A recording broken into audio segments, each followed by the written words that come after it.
আপনি কি আপনার কোম্পানির জন্য অ্যাসেট নাকি বোঝা? একটু ভিন্নভাবে জিজ্ঞাসা করি। আপনি যখন আপনার কোম্পানিতে প্রথম জয়েন করেছিলেন, রাইট আফটার ইয়োর গ্র্যাজুয়েশন বা এমবিএ বা মাস্টার্স, আপনার ভিতরে একটা শার্পনেস ছিল, একটা স্পার্কল ছিল।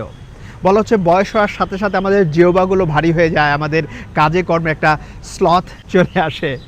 আমার কথা হলো, আপনার ভেতরে সেই ভারত্ব চলে এসছে, নাকি আপনি আরও শার্প, আরও বেশি কম্পিটেন্ট, আরও স্পার্কল হয়েছে?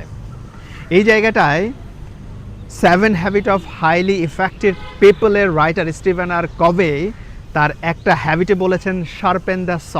শার্পেন দ্য স মানে হলো আপনাকে আপডেট করা, আপগ্রেড করা, আরেকটু শার্প করা, আরেকটু স্পার্কলটাকে ঠিক রাখা।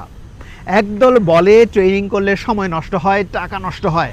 আরেক দল বলে যে না, ট্রেনিংয়ের থ্রুতে আপনি আরও বেশি কম্পিটেন্ট হন, নিজেকে